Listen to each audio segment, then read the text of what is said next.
La Guardia Civil detiene a este hombre que ven como sospechoso de la muerte de Triana Arias. Agentes de criminalística le han acompañado así al interior del bar que regenta en la zona de Arenales, en la capital Gran Canaria. El cuerpo de la mujer fue encontrado hace 9 días en la costa norte de la isla con signos de violencia. Era justo el momento de la detención.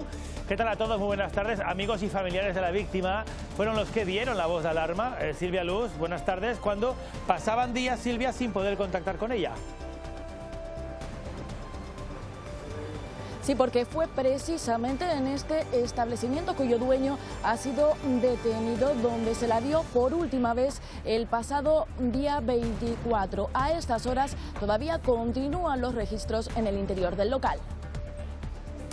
Hoy sí, pero con una semana de retraso por el apagón del pasado lunes. Hoy el Consejo de Ministros acaba de aprobar ese proyecto de ley para reducir la jornada laboral. Silvia Mascareño, que ahora va a comenzar el proyecto, su tramitación, ese es otro camino, en las Cortes Generales. Sí, el Gobierno aprueba en segunda vuelta el proyecto de ley para reducir la jornada laboral a 37 horas y media. Lo envía al Congreso, donde no tiene garantizados los apoyos tras el portazo de Junts, pero dispuesto a remangarse y negociar sin líneas rojas. Nuestra línea roja es que queremos bajar la jornada laboral a 12,5 millones de trabajadores y trabajadoras en nuestro país. Y baja el paro en Canarias, se redujo en abril en casi 2.800 personas. Ahora mismo hay inscritos algo menos de 155.000 desempleados. Esta es la cifra más baja desde febrero de 2008. El Gobierno destaca la caída del número de parados de larga duración. Por primera vez en 16 años bajamos de la cifra de 70.000 personas en situación de desempleo parados de larga duración.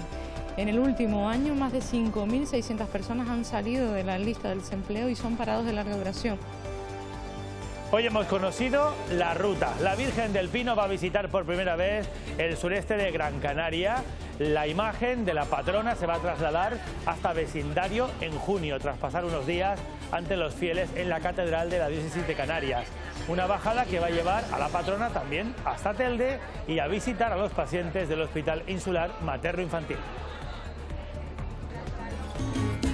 De mi tierra bella, de mi tierra santa. Gloria Estefan, una de las caras más reconocidas de la música latina internacional, va a actuar en el Tenerife Cook Music Fest, donde va a presentar su trabajo Raíces y va a repasar toda su trayectoria. La última vez que estuvo aquí en Canarias fue hace un rato, 17 años.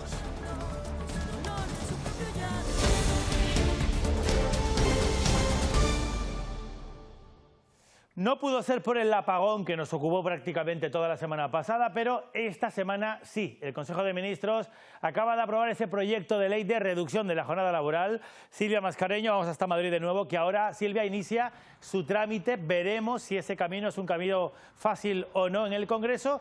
El anuncio lo ha hecho y de hecho ha sacado pecho de ello la vicepresidenta y ministra Yolanda Díaz. Sí, el Consejo de Ministros acaba de aprobar, como decías, la que es la medida estrella de la vicepresidenta y ministra de Trabajo, Yolanda Díaz. Ha aprobado en segunda vuelta el proyecto de ley para reducir la jornada laboral a 37 horas y media semanales. Una medida que tiene el apoyo de los sindicatos, pero no de los empresarios, y de la que se beneficiarían más de 600.000 trabajadores en el archipiélago. Dice Yolanda Díaz que no hay vuelta atrás porque es una propuesta para mejorar la vida de la gente. Hoy modernizamos las empresas españolas, modernizamos el mundo del trabajo y hacemos algo que es mucho más importante, ayudar a que la gente sea un poco más feliz. ¿Va a maniobrar el señor Feijóo para tumbar la reducción de la jornada laboral? ¿Va a hacer lo que hizo con la reforma laboral? ¿Quiere dañar a su país? Esta es la pregunta. La ministra presionaba así al Partido Popular porque el texto debe ir al Congreso ahora, donde no tiene los apoyos suficientes para salir adelante tras el portazo y el rechazo de Junts. Pero el Partido Popular denuncia que es una medida que no tiene el apoyo de los empresarios y que es fruto de la imposición del Gobierno.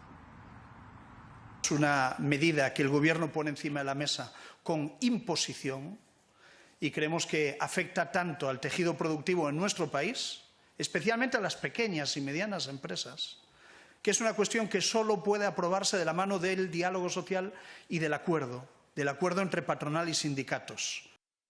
Bueno, vamos a la letra pequeña. ¿En qué consiste este proyecto de ley que reduce la jornada laboral? Bueno, este Real Decreto supone pasar de las 40 a las 37 horas y media de trabajo cada semana, y todo ello sin afectar al sueldo. De aprobarse, unos 12,5 millones de trabajadores en España se van a beneficiar, 630.000 en el caso de trabajadores en Canarias. Bueno, estos empleados son mayoritariamente del sector como el comercio, la industria manufacturera, hostelería, de la construcción también se van a beneficiar.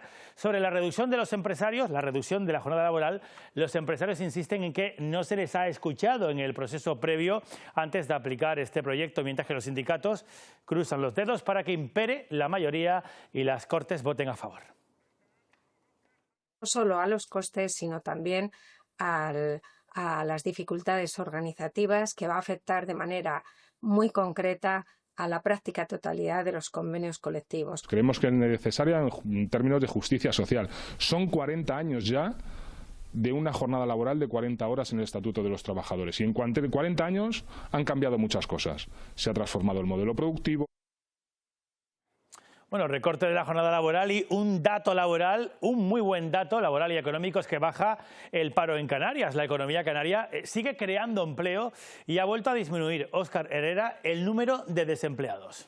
Sí, Paco, desde que terminó la crisis del coronavirus, el mercado laboral en Canarias no ha hecho más que mejorar. Ahí lo van a ver en esa curva descendente en el número de desempleados en los últimos 4 años, hasta llegar a esa cifra del pasado mes de abril de algo más de 154.000 desempleados, que es la cifra más baja desde febrero de 2008. Como ven, ha mejorado en un 1,8% en el último mes. Esta misma mañana el Gobierno de Canarias quería poner el foco, hacer énfasis en un colectivo específico, en la mejora de los parados de larga duración. Por primera vez en 16 años bajamos de la cifra de 70.000 personas en situación de desempleo parados de larga duración. En el último año, más de 5.600 personas han salido de la lista del desempleo y son parados de larga duración. Personas que llevaban más de 2 años buscando un empleo y que no lo encontraban en nuestra comunidad. La economía canaria sigue demostrando que es capaz de generar empleo. Ahí lo ven en esa curva de los últimos 4 años en afiliados a la Seguridad Social, siempre ascendente. El número actual de cotizantes a la Seguridad Social es superior a 938.000, es la segunda cifra más alta de toda la serie histórica. Y queremos poner el foco ahí en ese dato del último año, 3,3% de generación de empleo en los últimos 12 meses. Eso confirma que Canarias es la comunidad autónoma de toda España que más empleo ha creado en el último año. Los sindicatos y los empresarios dicen que estos datos son positivos, pero alertan de la posibilidad de algunos síntomas de enfriamiento del mercado laboral. El dato está bien, es bueno, pero sí apuntan los datos de final de mes, apuntan a cierto enfriamiento, ¿no? Los contratos bajan. Bueno, es un buen dato, lo que pasa es que siguen estando basados en la coyuntura, o sea, si hay mucho consumo hay más empleo y si baja, pues el empleo baja. Llevamos un año donde las mujeres se han ido saliendo de las listas del desempleo, pero se ha ralentizado en los últimos meses, de tal manera que la brecha entre hombres y mujeres en el desempleo, al contrario de ralentizarse, en estos últimos meses ha aumentado un 4 décimas. Para nosotros es importante también que ese crecimiento del empleo sea en los diferentes sectores de la economía canaria. Si nos quejamos de que los salarios en Canarias sigan siendo todavía tan residuales y que sean los peores de todo el Estado. Ahí lo ven, se llama Moisés y es una de las personas que ha conseguido trabajo en Canarias en el último mes, en el mes de abril. Dice que lo ha conseguido gracias a un curso de formación en competencias digitales. Dice que de esa manera ha logrado mejorar su currículum y adaptarse a lo que están exigiendo ahora mismo en el mercado laboral las empresas. Moisés llegó a Canarias hace 8 meses desde Venezuela. Durante ese tiempo estuvo buscando un empleo sin éxito. Yo estaba encasillado en un formato de hacer un currículo impreso. Yo soy una persona de 50 años y no era muy relacionado a lo que eran las nuevas tendencias digitales. Por eso los cursos de actualización son clave. Por este del Gobierno de Canarias y ADECO, que es gratuito y que lleva medio año en marcha, han pasado 2.500 alumnos. Empezamos siempre por acciones muy básicas, aprender al entorno de un ordenador, de un móvil, cómo manejarlo. Vamos evolucionando, cómo encontrar empleo por internet, cómo comunicarte con las administraciones públicas a través del certificado digital, para que vuelvan a ser perfiles laborales más competitivos. Terminé los cursos, elaboré un currículum, apenas lo presenté poniendo en práctica lo que había aprendido aquí y me llamaron. Por lo pronto, este abogado trabaja a tiempo parcial en una empresa de mensajería, un comienzo para un futuro laboral ligado al desarrollo de las competencias digitales. Bueno, baja el paro, la economía genera trabajo y seguimos hablando de empleo, pero en este caso de los trabajadores autónomos, porque aquí en Canarias, Alicia, tenemos récord de autónomos. Sí, porque en abril se superaron los 145.000 trabajadores por cuenta propia, lo que supone casi 10 nuevos autónomos cada día. Los datos que recoge el primer barómetro del trabajador autónomo también refleja que el 60% de ellos no tiene empleados y el 40% no contrata por dificultades para asumir los costes laborales. Con esa cifra sobre la mesa, el Gobierno se plantea un paquete de ayudas a estos trabajadores. Tendremos informes mensuales en donde podremos llegar a conclusiones determinadas y podremos incluso implementar políticas muy quirúrgicas de un sector determinado, de una isla determinada. El ritmo de crecimiento de autónomos en Canarias es prácticamente más del doble, casi el triple del crecimiento de autónomos en España. Y tras casi un año de negociaciones para subir los salarios de los empleados del comercio, UGT convoca una huelga parcial para el próximo 26 de mayo, entre las 11 y las 2 de la tarde. Actualmente el 80% de los trabajadores del sector cobra, dicen, el salario mínimo interprofesional y aseguran que es insuficiente para la carga de trabajo a la que actualmente están sometidos. La patronal está anclada en que los salarios tienen que ser absorbidos y compensados por aquellos pluses que puedan tener los trabajadores. Nosotros hemos dicho que eso solamente afecta a un 20% de la plantilla. Tenemos unos turnos partidos inasumibles. Si a eso le sumas que el conjunto en el global de la semana, eso genera unas cargas psicosociales que los trabajadores y trabajadoras están padeciendo. Transición Ecológica celebra unas jornadas para informar a los empresarios sobre las ayudas del autoconsumo energético, en este caso por valor de 30 millones de euros, que pretenden fomentar el autoconsumo compartido, el desarrollo de las comunidades energéticas y la descarbonización del sector industrial en el archipiélago. Es una línea de ayuda, como les digo, de 30 millones que tienen para presentar solicitudes hasta el próximo 11 de julio. Por tanto, con tiempo por delante, hoy estamos aquí presentándole una demanda que nos hicieron en las recientes visitas que también hacíamos a las diferentes patronales empresariales de Canarias, y ante sus solicitudes hoy una realidad. Esperar que estos proyectos de colaboración pública-privada pues den el fruto que nosotros esperamos, que conseguir que este desafío que tenemos de descarbonización pues sea un hecho. Este martes el presidente de Canarias junto con la consejera de Universidades han presentado, Isaac Tacoronte, el anteproyecto de la Ley Canaria de Ciencias. Esta Ley Canaria de la Ciencia es uno de los objetivos que se marcó desde un principio el Gobierno regional, la apuesta por el conocimiento y la ciencia, teniendo en cuenta, eso sí, el marco jurídico del archipiélago. Las principales novedades de esta ley pasan por políticas de igualdad de sexo y perspectiva de género, la presencia e incorporación de la inteligencia artificial o la mejora de los órganos de gobernanza. Una ley que pone en valor el talento canario y que comenzará a tramitarse en breve en el Parlamento regional. Es una ley, en este caso, del sector, del ecosistema, del porque se ha trabajado muy de la mano junto con las universidades públicas. Agradezco a los rectores también que se hayan involucrado en querer apostar. Como siempre digo, esta ley tendrá probablemente modificaciones, pero no porque arranque mal, no es eso, sino porque va evolucionando tan rápido lo que es toda la investigación, el desarrollo y la innovación, que tendremos que ir adaptándola. Bueno, y la próxima semana comienzan en las dos universidades canarias las mesas, Alicia, de trabajo para modificar la ley de ordenación del turismo en Canarias. Sí, con esas mesas lo que se inicia es un proceso participativo en el que aportarán su visión sindicatos, pero también patronal, las Kellys, asociaciones, instituciones como ayuntamientos, cabildos, pero también juristas y expertos en el sector. Lo que se busca es debatir, también discutir sobre los asuntos que deben estar recogidos en esa futura ley. En cada una de las mesas tendremos sentados a distintas personas con intereses absolutamente dispares. No es frecuente ver este proceso de participación y discusión ante un proyecto de ley. No tenemos muchos antecedentes. Reflexionar sobre la rehabilitación de los complejos, incentivar a la iniciativa privada o, por ejemplo, intentar que todo lo que tiene que ver con la mejora de la calidad del empleo también figure por primera vez en las leyes que ordenen la actividad turística. Congreso y Senado rechazan la iniciativa de la agrupación socialista Gomera para restringir la compra de viviendas en Canarias por parte de los no residentes. La propuesta ha contado con el apoyo del PSOE, Coalición Canaria y Sumar, pero con el no, en este caso de Vox y de Partido Popular, que tienen la mayoría en esa Cámara Alta. Con esa propuesta, basada en la condición de Canarias como región ultraperiférica, se quería que el Gobierno central pidiera a Europa medidas específicas para proteger el derecho a la vivienda de los residentes, evitando así el desarraigo. También se lo están aplicando ya y lo están... Sobre la sectorial que debía ayer decidir sobre el reparto de los menores migrantes no acompañados, hoy se ha pronunciado el vicepresidente de Canarias, que de paso ha negado que exista crisis de gobierno aquí en Canarias. Para mí, cero sorpresa, y al mismo tiempo a mí me gustaría resumirlo en un titular. El Gobierno de España toma el pelo a Canarias. Una sentencia del Tribunal Supremo que hace referencia a 1.008 niños que podrían ya no estar en Canarias desde hace 41 días, y no se ha hecho.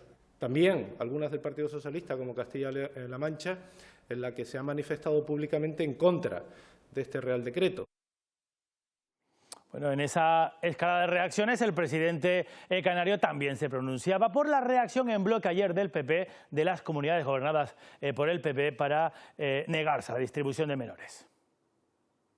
Nos enfrentamos a una dirección nacional pero que estamos acostumbrados los canarios, en el que parece que el territorio continental y la península prevalece siempre frente a los intereses de Canarias, ¿no? Todo lo que llega a Madrid se contamina y se convierte en un arma en contra de estar todos a favor de reconocer y de que se cumplan los derechos de esos niños y de esas niñas. Es frustrante, ¿no? Es frustrante la actitud de determinadas comunidades autónomas que lo que quieren es tirar abajo ese decreto ley, esa norma. Y mientras continúa la visita de parte del gobierno canario a Gambia, que es el cuarto país de origen de los menores no acompañados que llegan a nuestras costas. El objetivo es estrechar lazos, reforzar la cooperación allí para evitar esa migración irregular. En el día de hoy la reunión ha sido con el ministro de Educación de ese país y la agenda también contempla este martes visitas al ministro del Interior y de Turismo locales.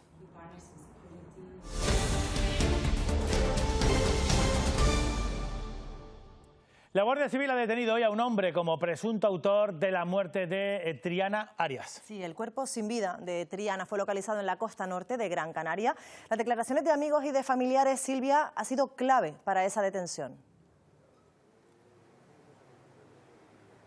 Sí, buenas tardes, porque fueron ellos los que la vieron en este establecimiento, en este bar, por última vez el pasado día 24. A las 11 menos cuarto de esta mañana se personaban aquí efectivos de las unidades de la Guardia Civil de Criminalística, Homicidios y USESIC. Desde entonces llevan realizando registros en el interior. Poco después llegaba hasta aquí el detenido. Le veíamos a las puertas del bar esposado. Posteriormente entraba en el interior. Estaba ahí unos minutos y después lo trasladaban a dependencias policiales. Había sido detenido a primera hora de esta mañana en su domicilio. Desde que se identificó el cuerpo de Triana, las sospechas de que podía estar involucrado recayeron sobre él y se le ha estado haciendo seguimiento durante todos estos días hasta que finalmente se llevó a cabo esta detención. Según ha podido saber Televisión Canaria, no se descarta que puedan haber más detenciones vinculadas a este caso. Se ha decretado el secreto de las actuaciones.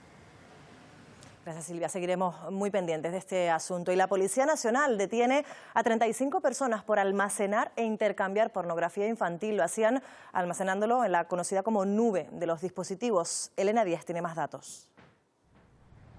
35 personas detenidas en 21 provincias españolas. La investigación, que comenzó gracias a la colaboración ciudadana, llevó a la Policía Nacional a intervenir 112 dispositivos. Un correo sobre un posible enlace que contenía imágenes de explotación infantil alertó a los agentes.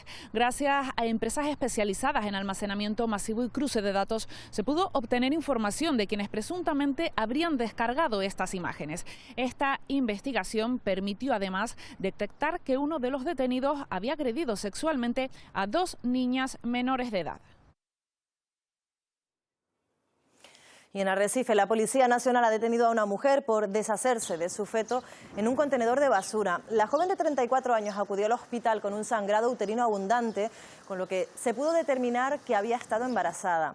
La mujer reconoció haber dado a luz en su casa, así como de haber introducido el feto en una bolsa de basura. Por ahora no se ha podido localizar el cuerpo ni tampoco esclarecer si se trató de un aborto espontáneo o inducido. La jueza ha decretado libertad con cargos y la investigación sigue abierta.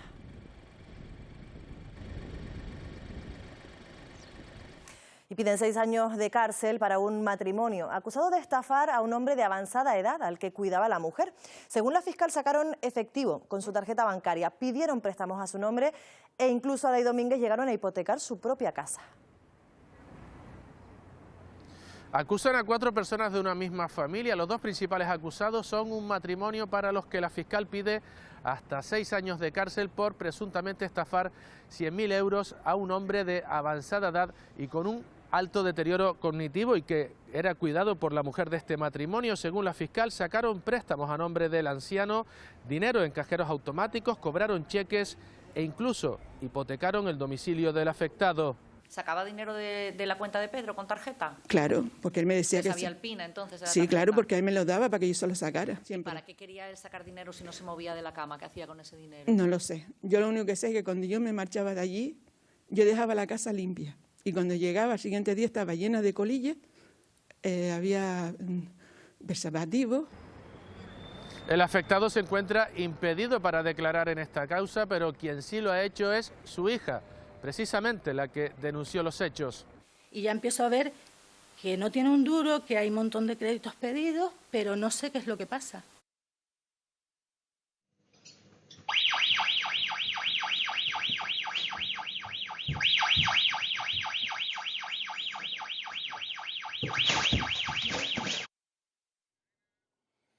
Bueno, esto que ustedes acaban de ver es justo el momento en el que esos 2 ladrones entraban en un local para llevarse la caja registradora literal y distintos artículos de valor. Estaban robando en Candelaria, en Tenerife, y ahora la Guardia Civil ha detenido a 2 personas. Sí, se les acusa de ser las culpables, Mari Martín, de hasta 8 delitos contra el patrimonio. 4 robos con fuerza consumados y otros 4 en grado de tentativa, todos ellos durante el pasado mes de abril en el municipio de Candelaria.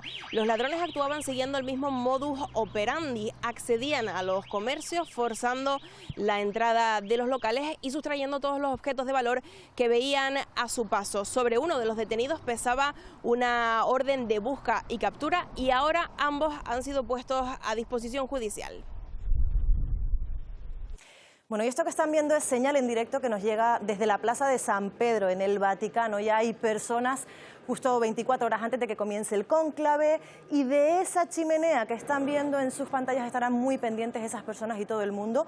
Si es blanca, esa fumata significará que hay nuevo papa. Como decimos, de esa chimenea volverá a salir humo, no se sabe si blanco o negro, a partir de mañana. Lo cierto es que cuando esa fumata sea blanca, significa que hay nuevo pontífice. Los primeros días sonaban estos nombres que van a haber para suceder al Papa Francisco, eso sí, divididos en progresistas como él, como el Papa Francisco, o conservadores. Lo cierto es que en los últimos días de esas quinielas se han caído algunos nombres y se han añadido otros. Ahora mismo, estos son los 7 que suenan con más fuerza. Pietro Parolin, el actual secretario de Estado del Vaticano. Matteo Zuppi, arzobispo de Bolonia. El filipino Luis Antonio Tagle, que de salir elegido sería el primer pontífice asiático. Y entre las opciones conservadoras, las que más suenan, estamos hablando del húngaro Peter Erdo y también del sueco Arbolius. También suena con fuerza otro norteamericano, Robert Prevost, el arzobispo de Malta, también Matteo Grech. Esos son los nombres, como decimos, que más suenan, pero a 24 horas, Diego Borbolla, de que comience ese cónclave. Así es, estamos a unas horas de que inicie el cónclave y las autoridades vaticanas reportan que todo está listo para que a las 10 de la mañana comiencen las actividades en la Basílica de San Pedro con una misa votiva que se llama Proeligendo Papa. Después por la tarde, al filo de las 4:30 de la tarde, llegarán a la Capilla Paulina para realizar una oración ahí los cardenales y después trasladarse en procesión hacia la Capilla Sixtina e iniciar el cónclave. Les reporto también que hoy fue la 12ª y última congregación general del Colegio Cardenalicio con la participación de 173 cardenales, 130 de ellos con poder de voto y hubo 26 intervenciones. Mientras se realizaba esta congregación general, los cardenales emitieron un comunicado de prensa donde hicieron un llamado al alto al fuego, a que se concrete de una vez por todas la paz, principalmente en territorios como Ucrania y Oriente Medio. Es el debate que sigue abierto entre ellos, se siguen conociendo para definir esta decisión crucial que marcará el rumbo de la Iglesia Católica, no solo en el Vaticano, sino a nivel internacional. El reporte. Última oportunidad para que se conozcan entre ellos y se postulen los 133 cardenales que este miércoles se van a aislar en el cónclave que decida quién será el nuevo Papa y, por tanto, el futuro de la Iglesia Católica. Este martes se celebran las dos últimas congregaciones. Los cardenales son recibidos entre máxima expectación ante un momento histórico que llena ya la Plaza de San Pedro. El Vaticano tiene ahora una doble misión: garantizar la seguridad de los cardenales y velar por el estricto secretismo del proceso bajo pena de excomunión. Esta vez no va a bastar con cerrar bajo llave a los cardenales en la Capilla Sixtina o fiarse del juramento de todo el personal que participa de alguna manera en el proceso. Così Dio mi aiuti e questi santi evangeli che tocco con la mia mano. 650 cámaras de seguridad velarán para que el blindaje, incluido el digital, sea máximo, junto con inhibidores de frecuencia y ventanas selladas antidrones y antiláser. Medidas extremas para convertir al Vaticano en un búnker digital que garantice la seguridad en la elección del nuevo pontífice. Estaremos muy pendientes de esa chimenea y de todo lo que suceda en el Vaticano a partir de mañana. De hecho, según termine este Telenoticias 1, que es la hora a la que va a comenzar, está previsto ese encierro, ese cónclave. Vamos con más cosas porque se inicia el procedimiento para la revisión del nuevo plan hidrológico en la Isla Bonita, en La Palma. Sí, es un documento ese que va a marcar la hoja de ruta en materia hídrica, también analizar las zonas susceptibles de sufrir inundaciones. Mónica Gómez. La erupción volcánica de La Palma motivó que todos los esfuerzos del Cabildo se centraran en la emergencia, lo que retrasó la redacción del nuevo plan hidrológico que debe estar listo y entrar en vigor en el 2027. Un documento que se actualiza teniendo en cuenta las necesidades que tiene La Palma en estos momentos, como los déficits hídricos, el cumplir con los objetivos ambientales y poner en marcha medidas que den estabilidad al sistema hídrico de la isla y eviten la sobreexplotación de los acuíferos, que son la principal fuente de agua que tiene La Palma. Se pondrá también especial atención a las zonas de la isla que pueden sufrir riesgo de inundación, dado que el cambio climático ha provocado que cada vez sean más frecuentes las lluvias torrenciales. En el último plan de gestión de riesgos de inundaciones ya se recogían el Barranco de las Angustias, el Barranco de las Nieves y la zona del Barranco de Tenisca, y estamos incorporando un cuarto más que creemos que debe estudiarse por lo menos, no sabemos si se incorporará finalmente en función de los estudios y los resultados que salgan, que es en la zona del aeropuerto, la zona de La Bajita. Y de La Palma a La Gomera, porque la capital, San Sebastián, va a estrenar un sistema de compostaje en línea para una veintena de familias. Sí, está puesta en marcha por la Asociación Insular de Desarrollo Rural, AIDER, hace un mes y medio y ha conseguido 500 kilos de compost. Aprovechando el material orgánico que se genera en los hogares, nace el primer proyecto de compostaje en La Gomera. Tiene varios módulos. El primero es el de aporte, donde los usuarios traen su materia orgánica. Cuando llega al tope, lo trasvasamos al segundo módulo, donde empieza la maduración del compost. Luego pasaría a un tercer módulo, donde termina la maduración. Ya una vez sale de ese tercer módulo, es cuando hacemos el reparto del compost a los usuarios del punto. Un espacio formativo y demostrativo clave para fomentar la economía circular y la sostenibilidad. Para sensibilizar sobre el tema del compostaje, que la gente entienda que el compostaje no es basura, que no huele mal. Contribuyendo así al ahorro en la recogida de residuos y la reducción del impacto ambiental. Al objeto de poder reducir la tasa de la basura, que como sabemos a partir del 22 de abril pues ya tenía un incremento en el coste de la misma. Siendo un modelo replicable en otras zonas de la isla. Grandes composteras que tenemos que instalar, los complejos hoteleros, el recinto hospitalario. En este proyecto piloto en el que participan una veintena de familias se ha conseguido desde su puesta en marcha media tonelada de compost. Esta que ven es la ballena rorcual de 16 metros que ayer por la tarde era localizada muerta en alta mar, cerca de las islas. Durante la mañana ha estado en el puerto de La Luz y de Las Palmas, donde fue llevada en un primer momento. Se está a la espera de un contenedor para trasladarla al vertedero de Juan Grande.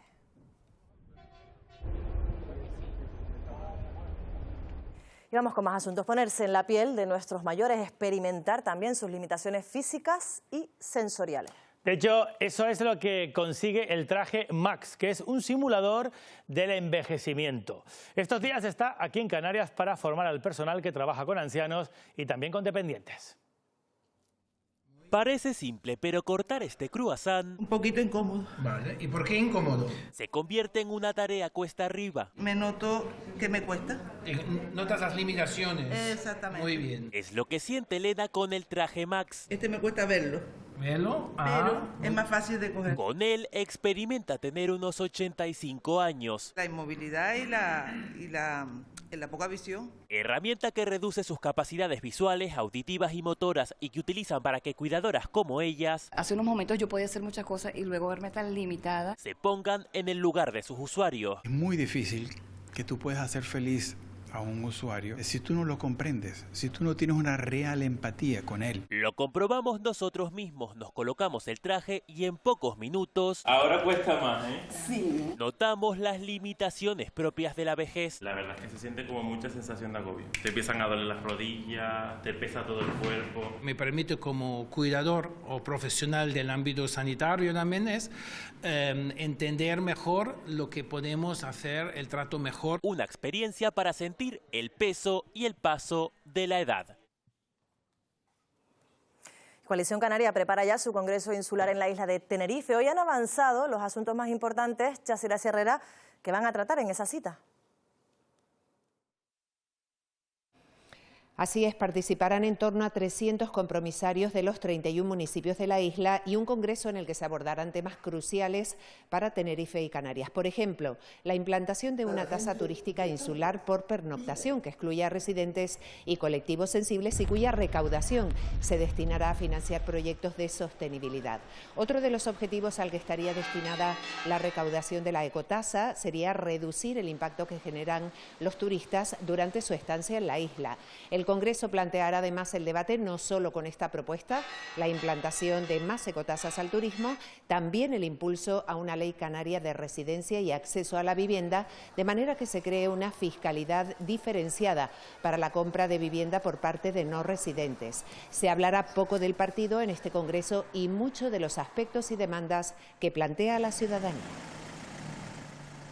Coalición Canaria, por primera vez, plantea una tasa turística que tenga carácter insular. No estamos hablando del IJIC, estamos hablando de una tasa turística insular que sería recaudada por el Cabildo de Tenerife y que tendría carácter finalista y que se devolvería a la ciudadanía a través de proyectos. Los Llanos de Aridane aprueba su presupuesto para 2025, que es casi un 6% más que el anterior.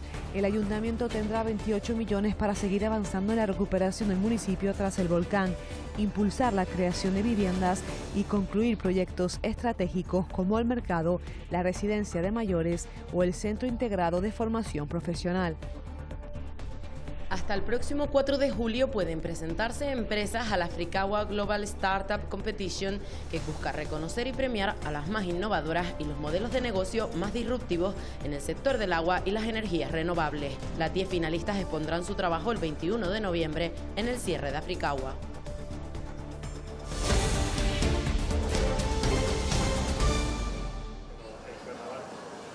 La Comisión de Formación y Empleo de la FECAM ha celebrado en Valverde, en El Hierro, una sesión formativa. Aprovechando esta parada y la celebración de la próxima bajada, esta mañana visitaban algunos de los puntos estratégicos.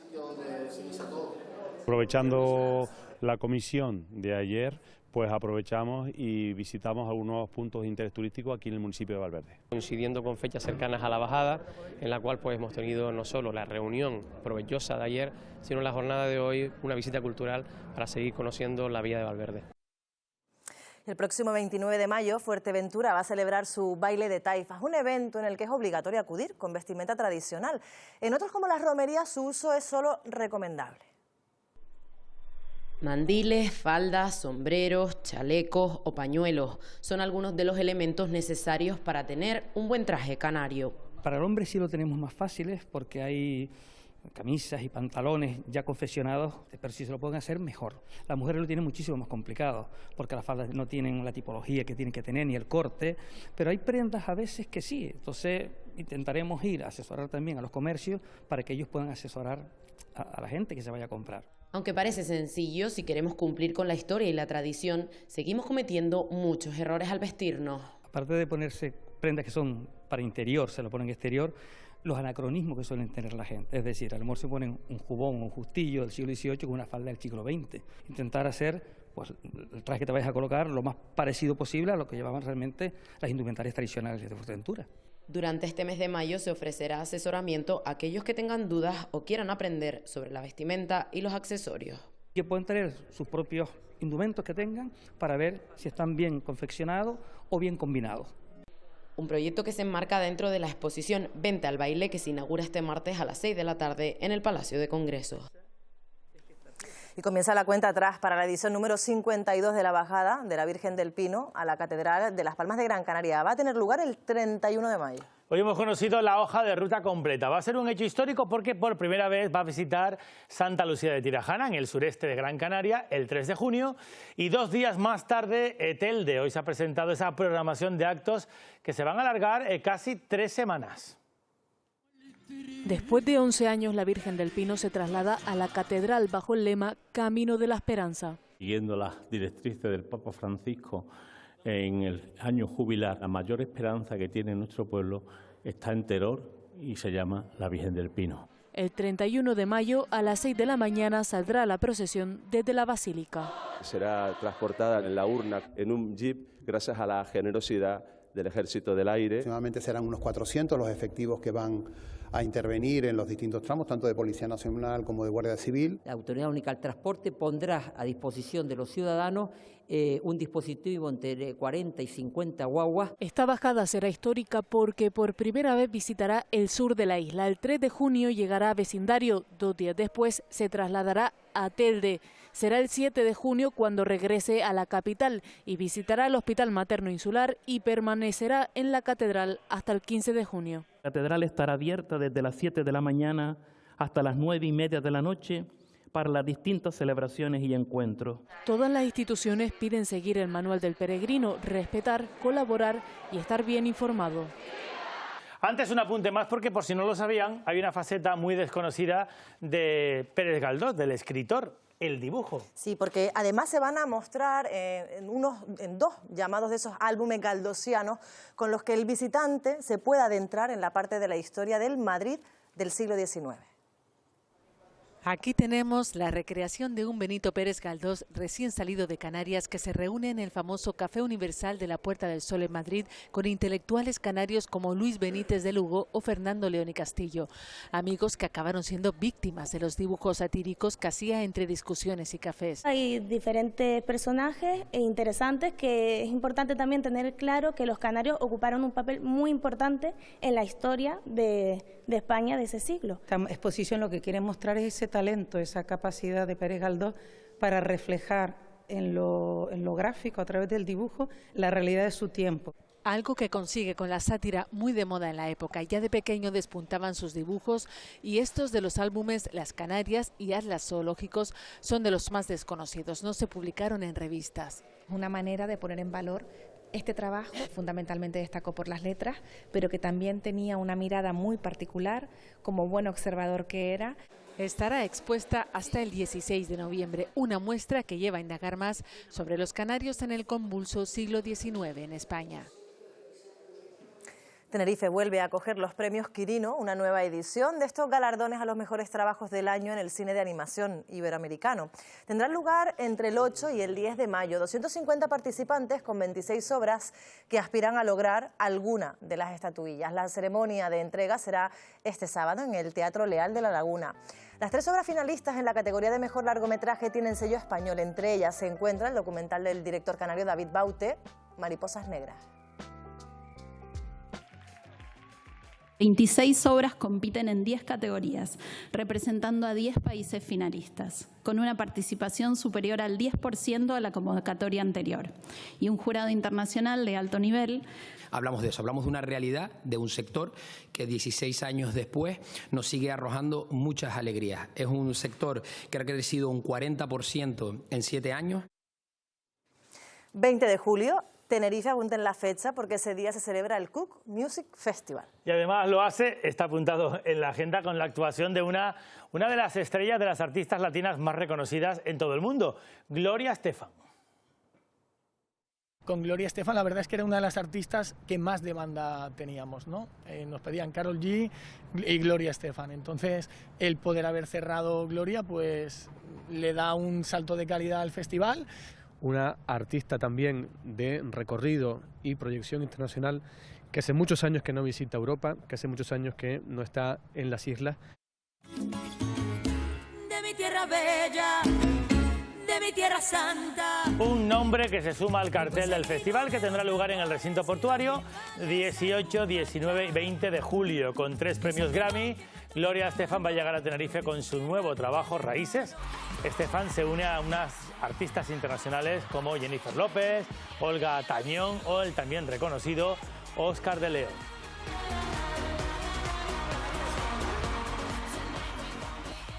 Todos grandes éxitos que nos suenan así, muy latinos. Terminamos hoy, se quedan con la previsión del tiempo, luego los deportes.